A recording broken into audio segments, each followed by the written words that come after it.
Once upon a Sunday afternoon, a mild-mannered cook and his faithful cur were out for an afternoon drive when suddenly an aroma tickled their noses.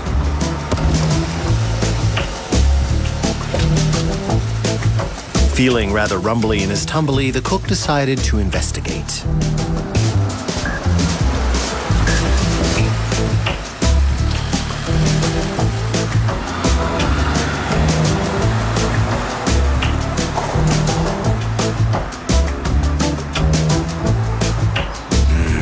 Casseroles.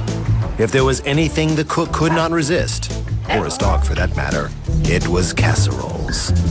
He decided to take a closer look. Then he spied a fork. And seeing that no one was around, he thought he might give a casserole a try. The first he tried was a broccoli casserole, but he found it salty and insipid. Next, a chicken pot pie he decided to try. Promising, very promising. But alas, its mushy crust concealed canned vegetables and a greasy sauce. The cook then spied something called Peking surprise. And what a surprise it was. Of course, it was nothing compared to the surprise that was coming. Busted like Goldilocks by church ladies. Although the congregation voted for harsher measures, the weather was too dry for a bonfire, so a bargain was struck. The cook would be given until dinner time to replace what he had so greedily taken. To make sure he wasn't distracted, they decided to keep his dog.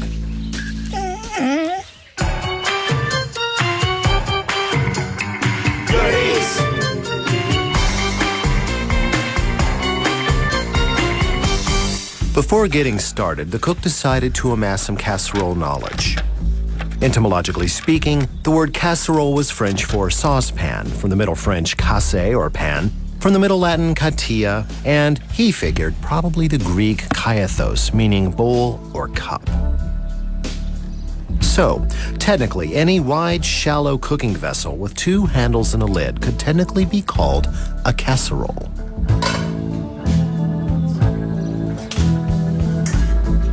Being American, the cook thought that casserole usually meant an earthenware or glass vessel with a lid.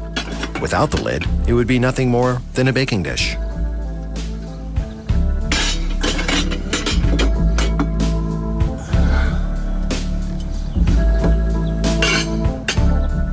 Confused about the technical differences between the vessels, the cook decided to visit some friends of his in the materials industry. What you working on, guys? Glass and ceramics. Yeah. Well, this is glass. Yes? That's metal. That's right. What's the difference? Well, this glass top is an amorphous material. Amorphous. Amorphous. That means that in its crystal structure, the atoms are not lined up in nice straight lines. Okay. They are in a random arrangement, so they're in a zigzag fashion. So it's difficult for heat to be transferred from one atom to the next in this type of amorphous glass structure. So that's what makes it an insulator. Yes. Okay, Well, same thing happens with electricity? Yes, It that's tries to go correct. through there, kind of gets lost? Well, yes, it doesn't get transferred fast. Okay, great. What about that material? Well, this, on the other hand, is a very good conductor. It's not only a good conductor of heat, but it's also a good conductor of electricity. Why?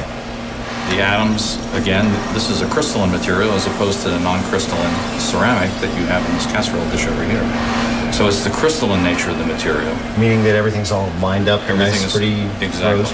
Exactly. Okay, so streets of New York.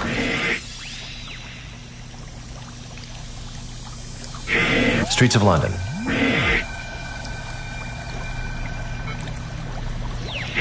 Molecularly speaking. Right. Exactly. Okay. This heats up slow, that heats up fast. That's right. What about on the back end of cooking? When I take these things out of the oven, what happens? Exactly the same thing. This will lose its heat much more quickly. That will maintain its heat. So it'll take much longer for the casserole to cool off when you put it out on the table. All right, guys, thanks for the explanation. Go back to whatever that science stuff is you're doing. Okay, all right. Thank you. And just keep doing that over there.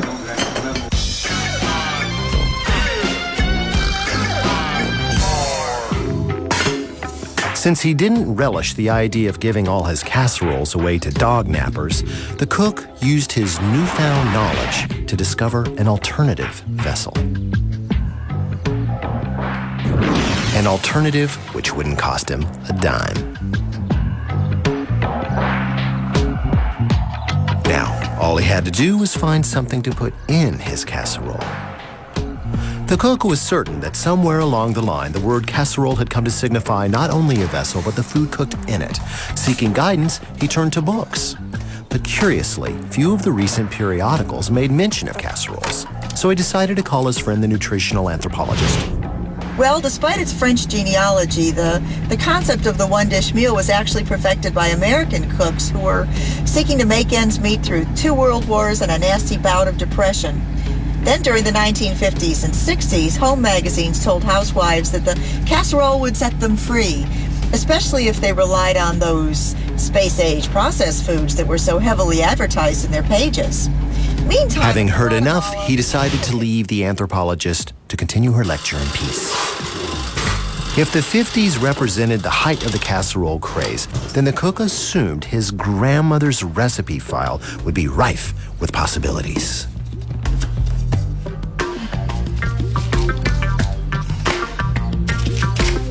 Indeed, the ancient box gushed with casseroles. And while the cook was pleased to find recipes for each of the casseroles he had tasted at the church, he was surprised to see how many processed foods they relied upon. One ingredient in particular was repeated time and time again.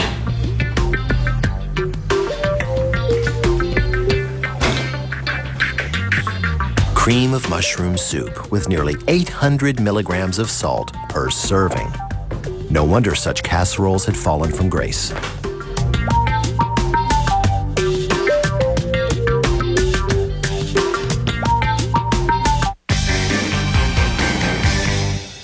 After studying many recipes, the cook came to the conclusion that casseroles are either bound, like broccoli or tuna casserole, layered like lasagna or moussaka, or scoopable like bean or pot pie. He further hypothesized that a casserole had to contain 1 to 2 main ingredients, some kind of starch, aromatics, seasonings, and a binder such as eggs and or mayonnaise. The cook felt certain that he could improve the old recipes by using the contents of his freezer, fridge, and pantry. 6 cups of broccoli and 12 ounces of sliced mushrooms would serve as core ingredients. A pack of ramen-style noodles would play the starch, and its flavor pack, along with salt and plenty of black pepper, would season nicely. Binding power and considerable flavor and body would come from half a cup of yogurt, half a cup of mayonnaise, 2 eggs, a cup and a quarter of shredded sharp cheddar cheese, and a third of a cup of blue cheese dressing. Yum! After putting a large pot of water on to boil, the cook turned his attention towards the vegetation. Broccoli had always been his favorite. Maybe it was the high fiber, maybe the vitamin A, folate, vitamin C, or calcium, or maybe it's just because broccoli tastes good. He especially appreciated the oft-overlooked stems, which, beneath their woody exterior, are luscious and flavorful. He peeled them lovingly with a paring knife and then quartered them so they would cook as quickly as the larger pieces of crown. When the water reached a rolling boil, he added several heavy pinches of kosher salt. And then dumped in the broccoli all at once. Within moments, something extraordinary began to happen inside the pot. The hot water started moving into the broccoli's surface cells, and that liberated the oxygen captured therein. As the bubbles moved away, the broccoli's true inner green color was revealed. After a minute, the cook removed the broccoli to an ice water bath to halt the cooking process. This quick chilling would help stop enzymatic action in the vegetables, allowing them to remain greener longer, even with additional cooking. The cook would have used the same procedure to prepare any hard green vegetable for salads or crudité platters, or for hot, fast cooking methods like sautéing, which might not sufficiently soften the food.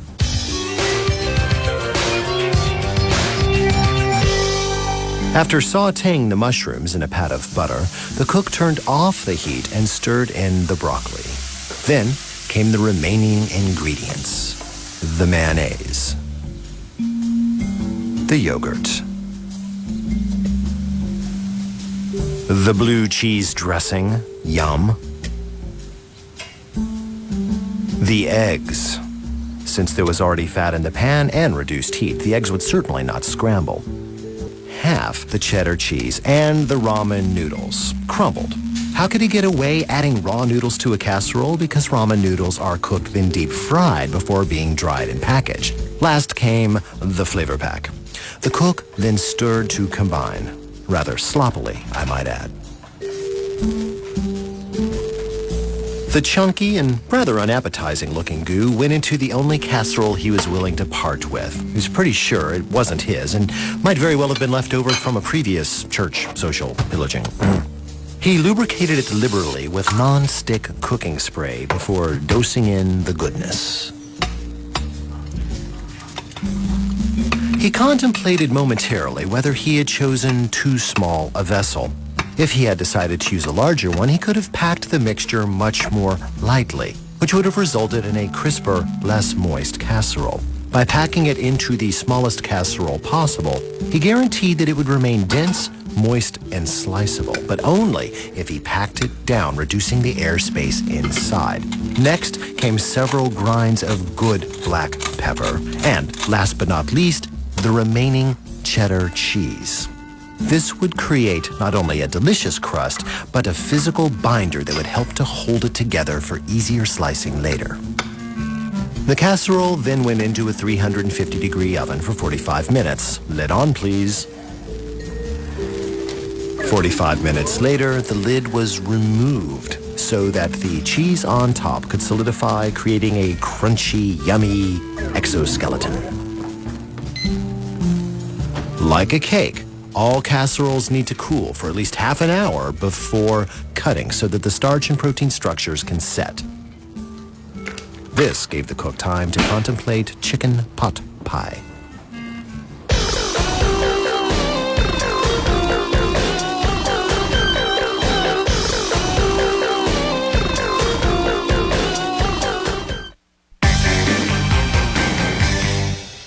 The cook decided to attack pot pie with the very same strategy as the broccoli.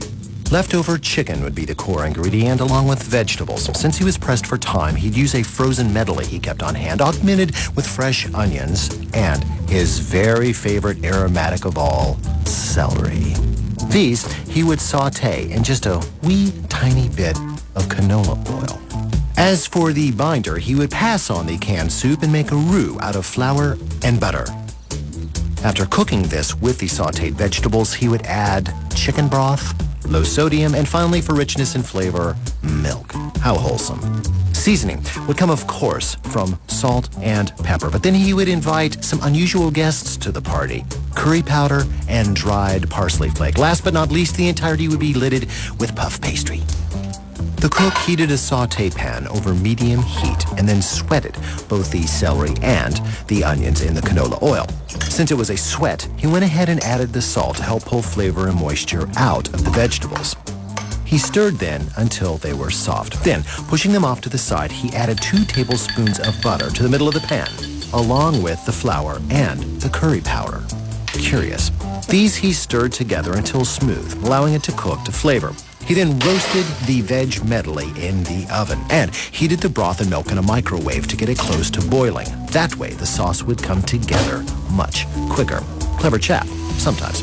After pouring the broth in, he allowed it to come to a boil, which took about a minute. During this time, the flour starch would gelatinize, thickening the sauce. Then, the vegetables, now nicely roasted, were added to the sauce. Smells good, doesn't it? Aren't you forgetting something? That's right, the chicken, smart guy. What are you eating? Just as I thought. Now, put all that in there. What's left? Excellent. Now, with the chicken stirred in, it was time to move to the casserole. This time, he was using one of his newfangled terracotta casseroles, lined carefully with a layer of heavy-duty aluminum foil. As with the broccoli casserole, he was careful to pack the mixture down so as to not trap errands. Then it was time for the crust. But remembering the tough, hard-to-cut crust at the church, the cook decided to do the cutting in advance. He carefully opened the still stiff dough and, using his fingers, sealed the seams so that they would not fall apart during rolling.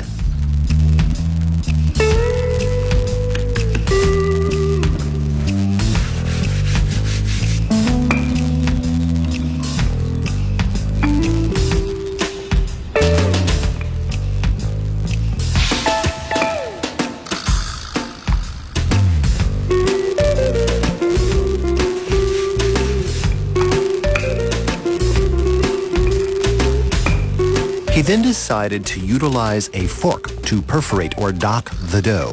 This would allow excess steam to exit the dough, preventing it from puffing abnormally in the oven. As for the cutting itself, he reached for a standard biscuit cutter. One must remember, when cutting puff pastry, it is crucial that you push the cutter straight down all the way and then twist. Otherwise, you could squeeze or pinch the layers of puff pastry together, rendering them unpuffable.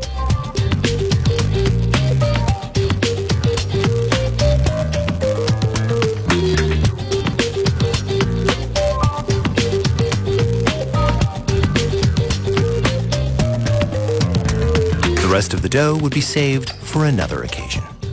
The cook then spaced the rounds out on the casserole with about a half an inch, it seems, between them so that they would not fuse together during the baking process.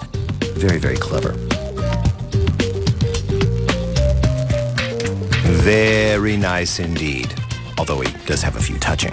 Since a lid would capture steam, thus interrupting the puffing of the puff pastry, he placed the casserole uncovered in a 350-degree oven.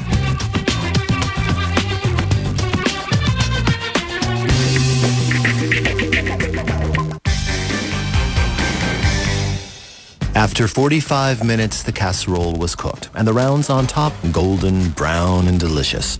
Of course, cooling is crucial to a pot pie, too. As it cooled, the sauce inside created a scoopable rather than spoonable filling.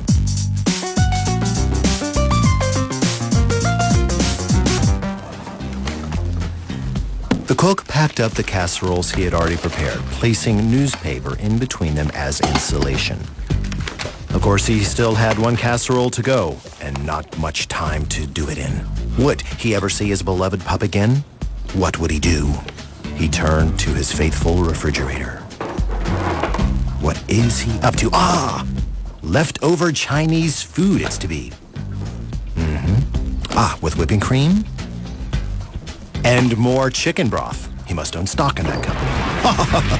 Now, how to bring these things together? Anything can be a casserole.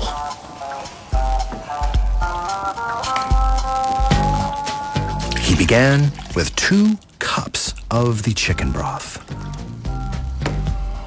placing it into a 3-quart saucier. Of course, any medium saucepan would have done just fine as well. Now this he put over high heat, and then a slurry made from 2 tablespoons of cornstarch and 2 tablespoons of cold water. This time, he'll be using cornstarch to thicken rather than flour. That means that the sauce will thicken at a much lower temperature. Ooh, it looks like he's getting back at the church ladies by adding a full half teaspoon of red chili flakes, you nasty boy. Then, half a cup of heavy cream. Since cornstarch gelatinizes or thickens long before it comes to a boil, the sauce came together lickety-split.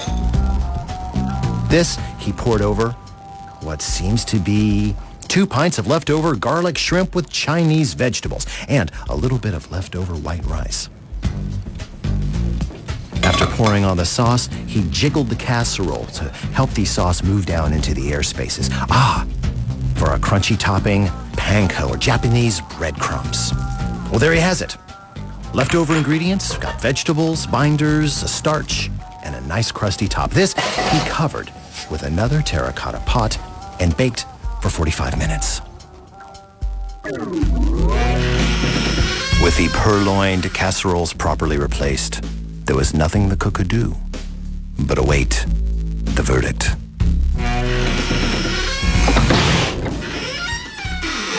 Oh, happy, happy day. The moral of the story, of course, is that if one is going to dine uninvited, one really should have a firm grasp on cooking science. You must have some good ingredients. Jeepers, enough already. They get the point. A proper plan, a few... I'm serious. Stop talking. And they all live Shut it. happily ever after on good eats.